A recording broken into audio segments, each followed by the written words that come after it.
당신의 꿈자리가 더 아름다워질 수 있도록 구독과 좋아요로 응원 부탁드립니다. 왕이 황금꿀을 혼자 먹지 않은 이유. 곰돌이 왕과 7기사단 이야기. 먼 옛날, 아주 먼 옛날의 이야기입니다. 하늘과 땅이 아직 서로 인사를 나누던 시절, 구름 위에 올라서면 손을 뻗어 별을 딸 수 있을 것만 같던 그런 시절에 숲과 강과 산이 어우러진 아름다운 왕국이 하나 있었습니다. 그 왕국의 이름은 아우렐리아 황금빛이라는 뜻을 가진 이름이었지요. 아우렐리아 왕국은 정말이지 아름다운 곳이었습니다. 봄이 오면 온 왕국이 분홍빛 꽃잎으로 뒤덮이고 여름이 오면 수백 가지 열매들이 주렁주렁 나무에 매달려 달콤한 향기를 뿜어냈어요. 가을이면 단풍잎이 금빛과 붉은 빛으로 물들어 마치 왕국 전체가 보석으로 꾸며진 것 같았고, 겨울이 오면 새하얀 눈이 소복소복 쌓여 온 세상을 포근한 이불처럼 덮어주었습니다. 이 아름다운 왕국에는 수많은 동물들이 살고 있었어요. 커다란 귀를 가진 토끼들, 반짝이는 눈을 가진 여우들, 털이 복슬복슬한 곰들, 재빠른 다람쥐들, 노래를 잘하는 새들, 그리고 강물 속에 사는 물고기들까지 모두 사이좋게 어울려 살았습니다. 그런데 이 왕국의 한가운데 가장 높은 언덕 위에 황금빛 성이 하나 서 있었습니다. 성의 지붕은 해가 뜨면 눈이 부실 정도로 빛났고, 밤이 되면 달빛을 받아 은은하게 반짝였어요. 바로 그 성에 아우렐리아 왕국의 왕이 살고 있었습니다. 왕의 이름은 보리스였습니다. 보리스 왕은 커다란 갈색 곰이었어요. 어깨가 넓고 팔이 굵었지만 눈빛은 언제나 따뜻했고 목소리는 낮고 부드러웠습니다. 왕관을 쓰고 옥좌에 앉아 있으면 정말이지 위험 있어 보였지만 혼자 있을 때면 꿀을 하으며 콧노래를 흥얼거리는 소박한 곰이었지요. 보리스 왕에게는 특별한 보물이 있었습니다. 그것은 바로 왕국 깊숙한 숲속 마법의 나무에서만 채취할 수 있는 황금 꿀이었어요. 보통 꿀과는 달리 황금빛으로 빛나는 이 꿀은 한 숟가락만 먹어도 하루 종일 배가 부르고 아픈 곳이 낫고 마음이 따뜻해지는 신비한 효능을 가지고 있었습니다. 왕국에서 이 황금 꿀을 채취할 수 있는 권리는 오직 왕에게만 있었고, 대대로 왕들은 이 꿀을 왕실 창고 깊숙이 쌓아두고 아껴 먹었습니다. 그런데 어느 날이었습니다. 그해 가을은 유난히 짧았습니다. 단풍이 물든 지 얼마 지나지 않아 갑자기 하늘이 흐려지더니 평소보다 훨씬 이른 시기에 눈이 내리기 시작했어요. 처음에는 모두 그저 조금 이른 눈이려니 생각했습니다. 하지만 한 번 내리기 시작한 눈은 멈추지 않았어요. 하루가 지나도, 이틀이 지나도, 일주일이 지나도 눈은 계속 내렸습니다. 강이 꽁꽁 얼어붙었어요. 물고기들은 얼음 아래에 갇혀 숨을 헐떡였습니다. 나무에 매달려 있던 마지막 열매들도 눈에 덮여 사라졌어요. 땅이 너무 단단하게 얼어버려서 뿌리를 파내거나 씨앗을 심을 수도 없었습니다. 왕국의 동물들은 하나둘씩 먹을 것이 떨어지기 시작했어요. 토끼 가족들이 사는 언덕 마을에서는 당근 창고가 텅 비어버렸습니다. 어미 토끼 루나는 3마리의 아기 토끼들을 꼭 안고 떨면서 남은 당근 조각을 아이들 앞에 조금씩 나누어 주었어요. 엄마는 배 안 고파? 하고 막내 아기 토끼 솜솜이 물었습니다. 루나는 웃으며 말했어요. 응, 엄마는 괜찮아. 어서 먹으렴. 하지만 사실 루나의 배는 이틀째 텅 비어 있었습니다. 여우 마을도 사정이 다르지 않았어요. 여우들은 원래 사냥을 해서 먹이를 구했는데 눈이 너무 깊이 쌓여버린 탓에 먹잇감들이 모두 굴 속 깊이 숨어버렸습니다. 여우 형제 루비와 루카는 빈 바구니를 들고 집에 돌아오기를 사흘째 반복하고 있었어요. 다람쥐들은 그나마 가을에 열심히 도토리를 모아두었지만 겨울이 너무 길어지면서 그마저도 바닥을 드러내기 시작했습니다. 다람쥐 할머니 호두는 창고를 열어볼 때마다 한숨을 쉬었어요. 새들은 날아가려 해도 추위가 너무 심해 멀리 날 수가 없었고 물고기들은 강이 얼어 꼼짝도 못하고 있었습니다. 왕국 전체가 천천히 조용히 굶주림과 추위 속으로 빠져들고 있었어요. 소식은 곧 왕에게도 전해졌습니다. 왕궁의 신하 두더지 대신 모그가 창백한 얼굴로 달려왔습니다. 폐하, 큰일이 났습니다. 왕국 곳곳에서 먹을 것이 떨어졌다는 보고가 들어오고 있습니다. 루나 마을 토끼들은 사흘째 제대로 먹지 못하고 있고 여우 형제들도 굶고 있다 하옵니다. 다람쥐 할머니 호두는 도토리를 다 먹어버렸고 강가 물고기들은 얼음 아래에서 위험하다고 하옵니다. 폐하. 보리스 왕은 창문 너머로 펑펑 내리는 눈을 바라보았습니다. 황금꿀은 얼마나 남아있느냐? 모그 대신이 답했어요. 창고를 확인해 보니 항아리 23씩 가득 채워져 있사옵니다. 폐하께서 이번 겨울 내내 드시기에 충분하고도 남을 양이옵니다. 보리스 왕은 천천히 고개를 끄덕이며 생각에 잠겼습니다. 황금꿀은 대대로 왕만이 먹을 수 있는 것이었습니다. 왕의 아버지도 할아버지도 그 윗대의 왕들도 모두 황금꿀을 왕실 창고에 쌓아두고 혼자만 먹었어요. 백성들이 굶더라도 황금꿀은 절대 나누어 주지 않는 것이 왕국의 오래된 관습이었습니다. 그런데 이상했어요. 왕은 지금 따뜻한 궁전 안에서 황금꿀이 가득한 창고를 가지고 있었지만 마음이 따뜻하지 않았습니다. 아니, 오히려 점점 더 차가워지는 것 같았어요. 솜솜이 엄마에게 물었던 말이 자꾸 떠올랐거든요. 엄마는 배 안 고파? 그리고 루나가 웃으며 거짓말을 했다는 것도요. 보리스 왕은 그날 밤 잠을 이루지 못했습니다. 침대에 누워 눈을 감아도 자꾸 그 작은 아기 토끼의 목소리가 들리는 것 같았어요.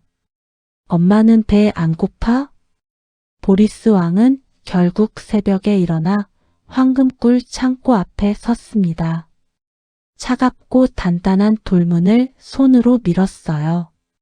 문이 삐걱거리며 열리자 황금빛 항아리 23이 어둠 속에서도 은은하게 빛나고 있었습니다. 왕은 한참을 서서 항아리들을 바라보았어요. 그리고 마음속으로 조용히 말했습니다. 나 혼자 이걸 다 갖고 있어봤자 뭐가 좋은 걸까? 다음 날 아침 보리스 왕은 신하들을 불러 모았습니다. 7 동물 기사단을 지금 당장 소집하라. 신하들이 웅성거렸어요. 7 동물 기사단이란 왕국의 가장 용감하고 믿을 수 있는 기사들로 이루어진 특별한 부대였습니다. 전쟁이 나거나 왕국에 큰 위기가 닥쳤을 때만 소집되는 아주 중요한 기사단이었지요. 기사 단원들은 하나둘씩 왕궁으로 모여들었어요. 첫 번째로 들어온 것은 은빛 여우 기사 루비였습니다. 루비는 날렵하고 빠르며 혀가 길어서 어떤 협상도 능숙하게 해낼 수 있었어요. 은빛 갑옷에 붉은 망토를 두른 루비는 형 루카와 함께 나란히 들어섰습니다. 두 번째는 황금 수리 기사 아이라였습니다. 아이라는 왕국에서 가장 높이 가장 빠르게 날 수 있는 독수리로 넓은 날개를 펼치면 방 하나를 가득 채울 정도였어요. 아이라의 눈은 아주 멀리까지 볼 수 있어서 정찰에 탁월했습니다. 세 번째는 철갑 거북 기사 셸든이었어요. 느리지만 어떤 공격도 튼튼한 등껍질로 막아내는 셸든은 기사단의 방패 역할을 했습니다. 묵직하고 집착한 성격으로 위기 상황에서도 절대 당황하지 않는 것으로 유명했어요. 네 번째는 장미빛 홍학 기사 플라미였습니다. 플라미는 우아하고 아름다웠지만 한쪽 다리로도 완벽한 균형을 잡으며 어떤 상황에서도 흔들리지 않는 강인한 정신력을 지니고 있었어요. 기사단의 정신적 기둥이었지요. 다섯 번째는 청록 개구리 기사 리프였습니다. 리프는 몸집은 작았지만 어마어마하게 높이 뛰어오를 수 있었고 물과 땅을 자유롭게 오가며 어떤 지형에서도 길을 찾을 수 있었어요. 여섯 번째는 흰눈 올빼미 기사 우나였습니다. 우나는 밤에도 볼 수 있는 눈과 어떤 소리도 놓치지 않는 귀를 가지고 있었어요. 기사단의 지혜로운 참모였지요. 일곱 번째는 가장 어리지만 가장 씩씩한 갈색 다람쥐 기사 칩이었습니다. 칩은 호두 할머니의 손자로 어떤 나무도 순식간에 오르내릴 수 있었고 손이 매우 빨랐어요. 작은 몸으로 좁은 공간을 자유롭게 드나들 수 있는 것도 큰 장점이었습니다. 일곱 기사들이 모두 모이자 보리스 왕이 천천히 입을 열었습니다. 여러분을 이렇게 갑자기 부른 것은 전쟁 때문이 아니요. 기사들이 서로 눈을 마주쳤어요. 왕국이 굶주리고 있어. 이번 겨울은 유난히 길고 혹독해서 많은 백성들이 먹을 것이 떨어졌소. 나는 지금 여러분에게 아주 중요한 임무를 맡기려 하오. 왕은 잠깐 멈추었다가 다시 말했습니다. 왕궁 창고에 있는 황금꿀을 왕국 구석구석의 백성들에게 나누어 주는 임무요. 기사들이 깜짝 놀랐습니다. 황금빛 올빼미 기사 우나가 조심스럽게 물었어요. 폐하, 황금꿀은 왕실의 보물이 아니옵니까? 대대로 왕만이 드실 수 있는. 보리스 왕이 고개를 끄덕이며 말했습니다. 그렇소. 하지만 그게 옳은 일이라고 생각하지 않소. 내가 혼자 황금꿀을 배불리 먹으며 따뜻한 궁전에 있는 동안 내 백성들이 굶고 있다면 그건 왕이 해야 할 일이 아니오. 왕은 천천히 자리에서 일어나 창가로 걸어갔습니다. 진짜 왕이란 자신이 가진 것을 백성들과 나눌 수 있는 자라고 나는 믿소. 다음 날 새벽 기사들은 각자의 임무를 받고 출발했습니다. 황금꿀 23 항아리는 조심스럽게 7개의 썰매에 나누어 실렸어요. 눈 위를 미끄러지는 나무 썰매마다 지프로 엮은 보온 덮개를 씌워 꿀이 얼지 않도록 했습니다. 루비와 루카는 북쪽 여우 마을과 다람쥐 마을을 맡았어요. 루비는 걱정이 됐습니다. 사실 루비 자신도 며칠째 제대로 먹지 못하고 있었거든요. 동생 루카의 배에서 꼬르륵 소리가 나는 것을 들으면서도 꾹 참고 달렸어요. 눈 위를 달리는 썰매 위에 황금꿀 항아리가 실려 있었지만 루비는 손가락 하나 대지 않았습니다. 이건 내가 먹을 게 아니야. 더 힘든 사람들에게 가야 해. 아이라는 하늘 높이 날아올라 새 마을로 향했습니다. 항아리를 발톱으로 단단히 붙잡고 차가운 바람을 가르며 날아갔어요. 눈보라가 심해서 앞이 잘 보이지 않았지만 아이라는 포기하지 않았습니다. 새 마을의 아기 새들이 배고파 우는 소리가 들리는 것 같았거든요. 셸드는 가장 느렸지만 가장 무거운 짐을 질 수 있었어요. 물고기들이 사는 강가로 향하면서 얼어붙은 강 위를 조심조심 걸었습니다. 미끄러질까 봐 걱정되었지만 셸든의 네 발은 굳건하게 얼음 위를 버텨냈어요. 플라미는 서쪽 호수 마을로, 리프는 저지대 개울가 마을로, 우나는 깊은 숲속 부엉이 마을로 향했습니다. 그리고 막내 기사 칩은 가장 좁고 가파른 산길을 따라 산꼭대기 마을로 올라갔어요.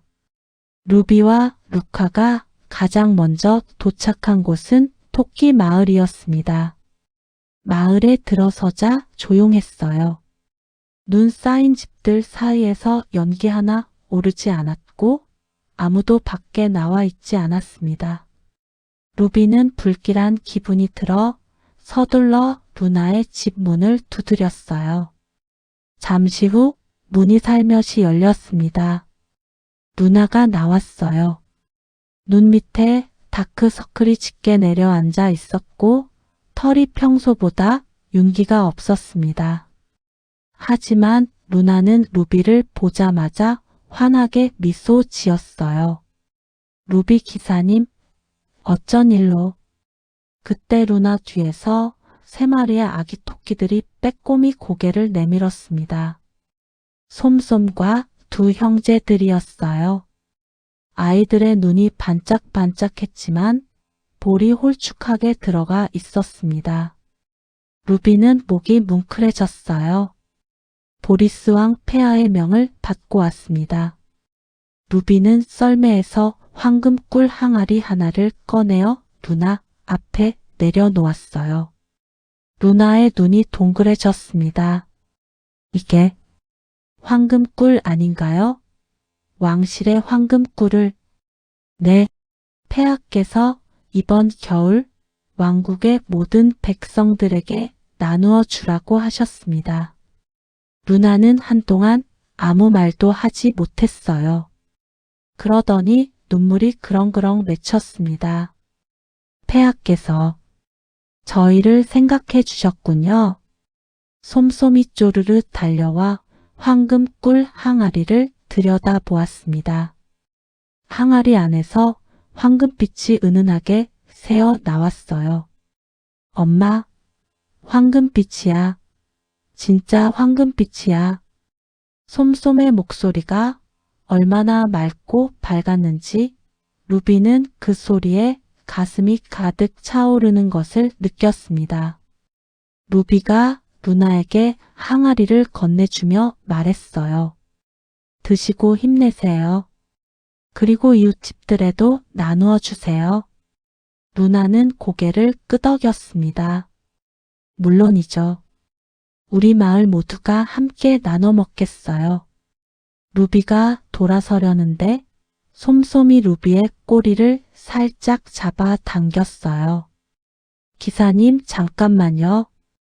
루비가 돌아보자 솜솜은 작은 손을 내밀었습니다. 손바닥 위에 꼭꼭 간직해 두었던 도토리 하나가 올려져 있었어요. 기사님도 배고프시죠? 제가 마지막으로 숨겨둔 거예요. 기사님 드세요. 루비는 깜짝 놀랐습니다. 아니야, 솜솜아. 너 먹어야지. 괜찮아요. 이제 황금꿀이 있잖아요. 기사님은 아직 멀리 가야 하잖아요. 루비는 솜솜의 작은 손을 가만히 감싸 쥐었습니다. 이 작은 아이가 자기 마지막 도토리를 내게 주려 하다니. 루비는 결국 도토리를 받지 않았어요. 하지만 그 작은 손에서 느껴진 따뜻함은 차가운 겨울 공기 속에서도 루비의 마음을 오래오래 훈훈하게 해주었습니다. 아이라는 눈보라 속에서도 날개를 접지 않았습니다. 새 마을로 향하는 길은 가파른 산맥을 넘어야 했어요. 평소에도 바람이 강한 구간이었는데 오늘은 눈보라까지 더해져 정말이지 앞을 볼 수 없을 지경이었습니다. 아이라는 발톱에 황금꿀 항아리를 단단히 움켜쥐고 날아갔어요. 바람이 아이라를 옆으로 밀어냈습니다. 아이라는 날개를 힘껏 저었어요. 또 밀렸습니다. 또 저었습니다. 아이라의 날개가 아파오기 시작했어요. 하지만 멈출 수 없었습니다. 새 마을 아기들이 기다리고 있어. 마침내 산맥을 넘어 내리막길로 접어들자 눈보라가 조금 잦아들었습니다. 저 아래로 나뭇가지 사이에 옹기종기 둥지를 틀고 있는 새 마을이 보였어요. 아이라가 내려앉자 마을 어귀에서 할머니 3마리가 헐레벌떡 달려왔습니다. 아이라 기사님, 어쩐 일이에요?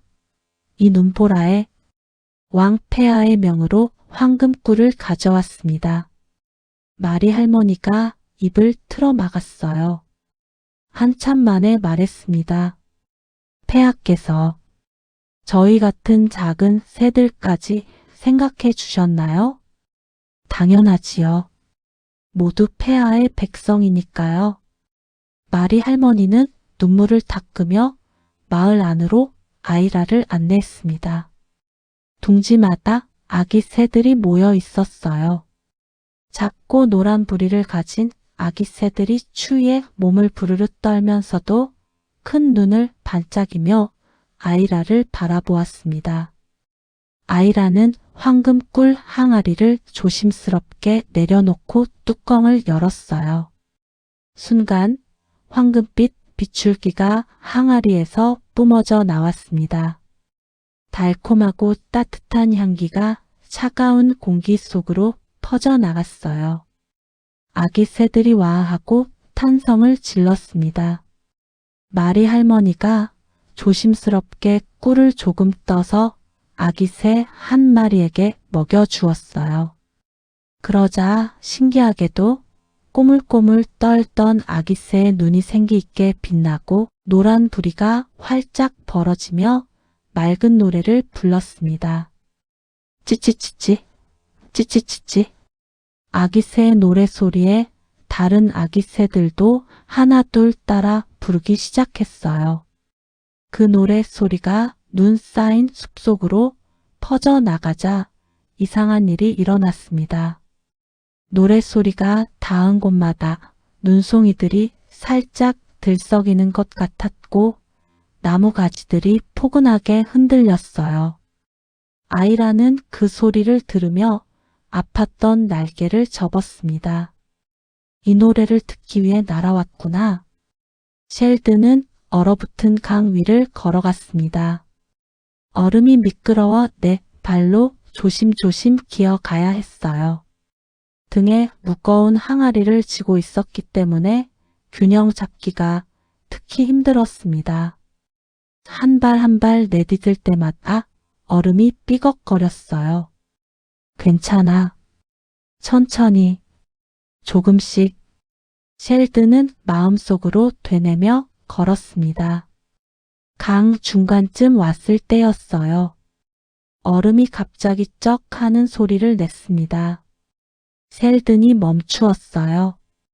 심장이 두근거렸습니다. 하지만 셸드는 호흡을 가다듬고 다시 천천히 걸었어요. 마침내 강 건너편에 도착하자 강가에 웅크리고 있던 물고기들의 가족들이 나왔습니다.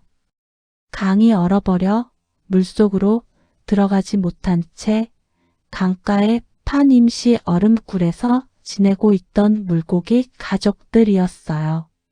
셀든 기사님, 물고기 아빠 브루크가 달려왔습니다.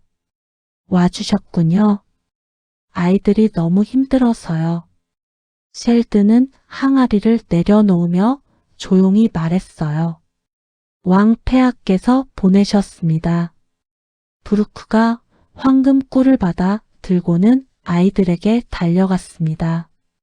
얼음굴 안에서 파랗게 질려있던 아기 물고기들이 황금꿀을 조금씩 먹자 금세 비늘에 생기가 돌아왔어요. 셀든 기사님, 브루크가 말했습니다. 기사님은 가장 위험한 길을 오셨는데 무섭지 않으셨어요? 셀든은 잠시 생각하더니 대답했습니다. 무서웠어요. 얼음이 깨질 것 같아서 정말 무서웠습니다.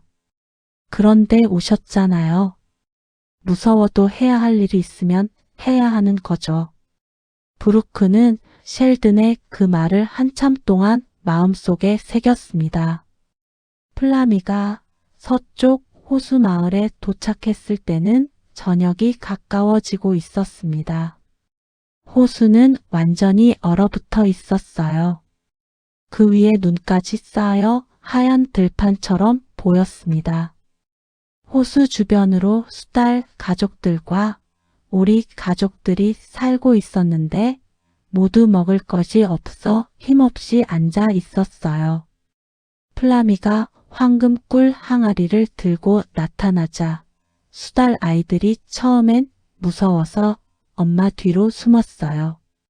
플라미의 키가 크고 생김새가 낯설었거든요. 플라미는 서두르지 않았습니다. 그냥 조용히 눈 위에 앉아서 기다렸어요. 한참 후 수달 아이 하나가 살금살금 다가왔습니다. 예뻐요. 플라미가 부드럽게 웃었어요. 고마워. 넌 이름이 뭐니? 오토요. 오토야. 나는 아우렐리아 왕국의 기사 플라미야. 보리스 왕 폐하께서 특별한 선물을 보내셨어. 플라미가 황금꿀 항아리를 열자 오토의 눈이 커다래졌습니다. 와, 빛나요? 곧 다른 아이들도 하나둘 나와서 황금꿀 주위로 모였어요. 플라미는 차례차례 모두에게 꿀을 나누어 주었습니다. 그리고 모두 함께 먹으면서 플라미가 말했어요. 이 꿀은 왕 폐하께서 자신의 것을 나누어 주신 거야.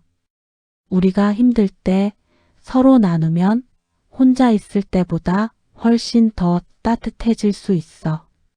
오토가 고개를 끄덕이며 말했습니다. 나도 나눌 거예요.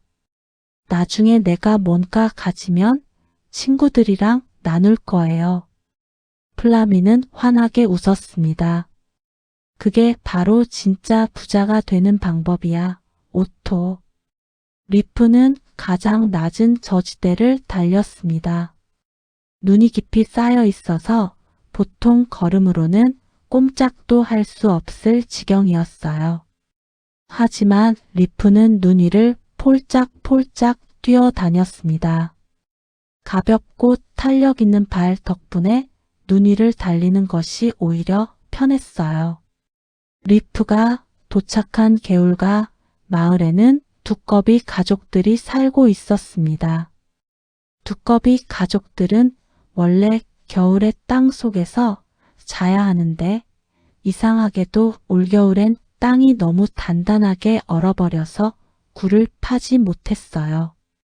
그래서 추운 바람이 부는 개울가에서 몸을 잔뜩 웅크리고 있었습니다.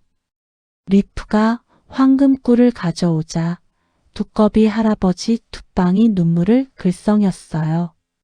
이걸 왕 폐하께서 보내셨다고요? 우리 두꺼비들까지 챙겨주셨다고요? 네, 할아버지. 폐하께서 말씀하셨습니다. 왕국의 모든 생명은 소중하다고요. 두빵 할아버지는 오래된 손으로 황금 꿀 항아리를 부드럽게 쓰다듬었습니다. 내 평생에 이런 왕을 만나다니. 리프는 황금 꿀을 나누어 주면서 두꺼비 아이들에게 노래도 가르쳐 주었어요. 개울가의 개구리와 두꺼비들의 노랫소리가 울려 퍼지자 마치 봄이 잠깐 들렀다 가는 것 같은 느낌이 들었습니다. 올빼미 기사 운하는 밤이 깊어지도록 날아갔습니다. 깊은 숲속 다른 기사들이 닿기 어려운 곳에 숨어 사는 동물들이 있었거든요. 운하만이 밤눈이 밝아 그 길을 찾아갈 수 있었어요. 숲속 깊이 들어가자 나무 구멍 속에서 쥐 가족들이 숨어 있는 것이 보였습니다. 숲 한가운데 쓰러진 나무 아래에는 작은 두더지 가족들이 옹기종기 모여 있었어요. 이 동물들은 마을도 없었고 기사들이 방문해 준 적도 없었습니다. 항상 혼자 살아왔어요. 운하가 찾아오자 쥐 엄마가 깜짝 놀랐습니다. 왜 여기 오셨어요? 우린 그냥 혼자 있어도 돼요. 운하가 부드럽게 말했어요. 폐하께서 왕국의 모든 백성에게 황금 꿀을 나누어 주라 하셨습니다. 여러분도 왕국의 소중한 백성이에요. 쥐 엄마가 오랫동안 아무 말도 하지 못했습니다. 쥐 엄마는 사실 어릴 때부터 외면받아왔어요. 쥐는 보잘것없다고, 쥐는 훔쳐먹는다고, 쥐는 냄새난다고 아무도 거들떠보지 않았습니다. 그래서 점점 숨어 살게 되었어요. 그런데 왕이 자신들을 찾아와 황금 꿀을 나누어 줬다니 쥐 엄마의 눈에서 눈물이 떨어졌습니다. 그 눈물이 눈 위에 닿자 이상하게도 그 자리에 작은 꽃 한 송이가 피어났어요. 한겨울 눈 위에 피어난 작은 꽃. 운하는 그것을 보고 조용히 생각했습니다. 누군가를 기억해 주는 것만으로도 이런 기적이 생기는구나. 막내 기사 칩이 맡은 산꼭대기 마을은 7 임무 중 가장 힘들었습니다. 산길은 가파르고 눈이 허리까지 쌓여 있었어요.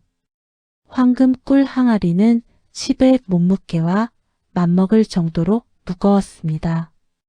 보통 동물이라면 중간에 포기했을 거예요. 하지만 칩은 달랐습니다. 칩은 이 임무를 받았을 때부터 생각했어요. 산 꼭대기까지 가서 황금 꿀을 나누어 줄 수 있는 건 나뿐이야. 내가 해야 해. 칩은 나무를 타듯 바위를 손으로 짚으며 올랐습니다. 발이 빠질 때마다 번개같이 다른 발로 균형을 잡았어요. 항아리가 무거워 숨이 찼지만 쉬지 않았습니다. 1시간, 2시간, 3시간. 드디어 산 꼭대기에 닿았을 때 그곳에는 사슴 가족들이 살고 있었습니다. 산 꼭대기 사슴들은 왕국에서도 가장 고고하고 자존심이 강한 동물들로 알려져 있었어요. 남에게 도움을 받는 것을 굉장히 싫어했습니다. 사슴 아빠 댄이 말했습니다. 우린 괜찮네. 도움 같은 건 필요 없어. 댄의 눈이 움푹 꺼져 있었어요. 아이들의 다리가 후들거렸습니다. 칩은 포기하지 않았어요. 그 자리에 항아리를 내려놓고 앉았습니다. 알겠어요. 강요하진 않을게요. 그냥 여기 두고 갈게요. 칩이 돌아서려는데 댄이 불렀어요. 잠깐. 칩이 돌아보았습니다. 댄은 한참 동안 항아리를 바라보다가 말했습니다. 고맙니다. 사실 아이들이 많이 힘들어. 칩은 조용히 웃으며 항아리 뚜껑을 열었어요. 도움을 받는 것도 용기가 필요한 일이에요. 댄 씨는 용감한 거예요. 댄은 그 말에 코끝이 찡해졌습니다. 밤이 깊어지자 7 기사들이 하나둘씩 왕궁으로 돌아왔습니다. 다들 지쳐 있었어요. 루비는 발이 다 얼어 있었고 아이라는 날개가 당겼으며 셸드는 등껍질이 뻐근했습니다. 하지만 눈빛만은 모두 빛나고 있었어요. 보리스 왕이 궁전문 앞까지 직접 나와 기다리고 있었습니다. 수고했소. 모두 무사히 돌아와줘서 정말 다행이요. 기사들이 왕 앞에 한 줄로 섰습니다. 루비가 보고했어요. 폐하, 북쪽 토끼 마을과 다람쥐 마을에 황금꿀을 전달했습니다. 아이라가 이어받았어요. 새 마을도 무사히 완료했습니다. 아기 새들이 황금꿀을 먹고 노래를 불렀습니다. 셸든이 말했습니다. 강가 물고기 가족들에게도 전달 완료했습니다. 플라미, 리프, 우나, 12차례로 보고를 마쳤어요. 보리스 왕은 고개를 끄덕이며 말했습니다. 여러분이 오늘 한 일은 단순히 꿀을 배달한 것이 아니요. 굴줄인 이들에게 온기를 전한 것이고 잊힌 이들에게 소속감을 준 것이며 자존심이 상해 있던 이들에게 품위 있게 다가간 것이요. 왕은 잠시 멈추었다가 말을 이었어요. 사실 나도 오늘 많이 배웠어. 황금꿀을 창고에 쌓아두는 것보다 나누는 것이 훨씬 가치 있다는 것을, 나눌 때 비로소 황금꿀이 진짜 황금빛을 발한다는 것을. 그날 밤 신기한 일이 일어났습니다.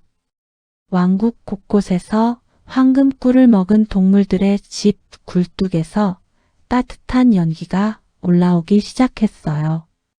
아기 새들의 노랫소리가 숲속에 울려 퍼졌고 솜솜이 형제들의 웃음소리가 토끼 마을에 가득 찼습니다. 그리고 자정이 가까워졌을 때였어요. 하늘에서 무언가 내려오기 시작했습니다. 처음에는 눈인 줄 알았어요. 하지만 자세히 보니 눈이 아니었습니다. 작고 반짝이는 황금빛 꽃가루 같은 것들이 하늘에서 내려오고 있었어요. 그것이 땅에 닿는 곳마다 눈이 살살 녹기 시작했습니다. 강의 얼음이 조금씩 풀렸어요. 땅 속에서 뿌리들이 꿈틀거리기 시작했습니다. 나무가지 끝에 아주 조그만 새싹 하나가 맺히기 시작했어요. 아직 겨울이었지만 봄이 살짝 눈을 뜬 것 같았습니다. 보리스 왕도 성탑에서 이것을 바라보았어요. 이게 뭔가요? 모그 대신이 물었습니다. 보리스 왕은 조용히 대답했습니다. 나눔이 피워낸 꽃이요. 그 겨울은 결국 생각보다 빨리 끝이 났습니다. 황금빛 꽃가루가 내린 후부터 조금씩 따뜻해지더니 어느 날 아침 잠에서 깨어나 밖을 내다보니 눈이 녹아 있었고 파란 새싹들이 돋아나 있었어요. 봄이 온 것이었습니다. 아우렐리아 왕국의 동물들은 모두 모여 봄 축제를 열었어요. 마을마다 꽃을 들고 왕궁으로 모여들었습니다. 작은 솜솜도 아기 새들도 오토도 두빵 할아버지도 쥐 엄마도 댄도 모두 왕궁 앞에 모였어요. 그리고 다 함께 왕에게 외쳤습니다. 감사합니다. 보리스 왕 폐하. 보리스 왕은 성 발코니에 서서 아래를 내려다 보았습니다. 왕국이 가득 찬 것 같았어요. 황금 꿀 항아리가 가득 찬 것보다 훨씬 더 가득 찬 느낌이었습니다. 보리스 왕은 손을 들어 백성들에게 화답했습니다. 고마운 것은 내가 더 많소. 여러분 덕분에 나도 배웠으니까요. 솜솜이 엄마 루나의 팔을 잡아 당겼어요. 엄마, 왕님도 배울 게 있어요? 루나가 웃으며 말했습니다. 그럼, 누구든 항상 배울 게 있어. 그게 사는 거야, 솜솜아. 솜솜은 고개를 끄덕였습니다. 그날부터 아우렐리아 왕국에는 새로운 전통이 생겼어요. 해마다 첫눈이 내리면 왕궁에서 온 왕국 백성들에게 꿀을 나누어 주는 나눔의 날을 열게 된 것이었습니다. 황금 꿀만이 아니었어요. 가진 것이 많은 동물은 조금 더, 가진 것이 적은 동물은 조금 덜 모두 각자의 방식으로 이웃에게 무언가를 나누었습니다. 도토리를 나누는 다람쥐, 노래를 나누는 새들, 따뜻한 온기를 나누는 수달 가족, 이야기를 나누는 툭방 할아버지. 그리고 솜솜은 자랄수록 마음씨가 고운 토끼가 되었어요. 어떤 친구가 힘들어 보이면 주저앉고 다가가 손을 내밀었습니다. 마지막 도토리를 나누어 주었던 그날처럼요. 루비 기사는 솜솜이 다 클 때까지 그 작은 손을 기억했습니다. 언제나 어렵고 지칠 때마다 그 따뜻한 손의 기억이 루비에게 힘을 주었거든요.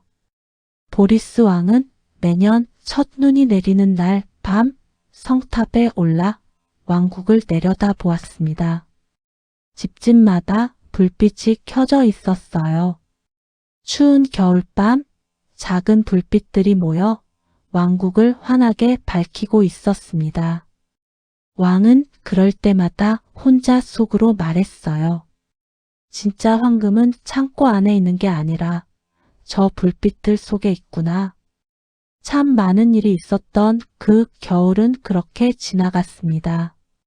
하지만 그 겨울의 씨앗처럼 뿌려진 나눔의 마음은 해마다 봄이 오면 꽃처럼 피어났어요.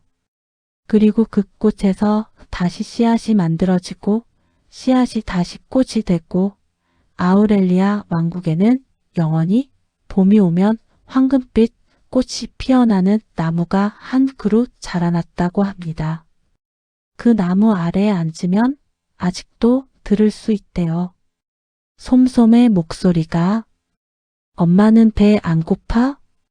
그리고 루나의 목소리가 응, 엄마는 괜찮아. 그 목소리들이 바람에 실려 왕국 구석구석을 돌아다니며 속삭인대요. 나누면 괜찮아. 함께면 괜찮아. 자, 이제 여러분도 눈을 감아 보세요. 눈을 감으면 보이는 그 따뜻한 황금빛 비출기, 그것이 바로 아우렐리아 왕국의 나눔의 꽃에서 온 것이랍니다. 포근하게, 천천히, 따뜻하게. 좋은 꿈 꾸세요. 더 많은 밤의 이야기를 함께하고 싶으시다면 구독과 좋아요로 매일 밤 찾아와 주세요. 감사합니다.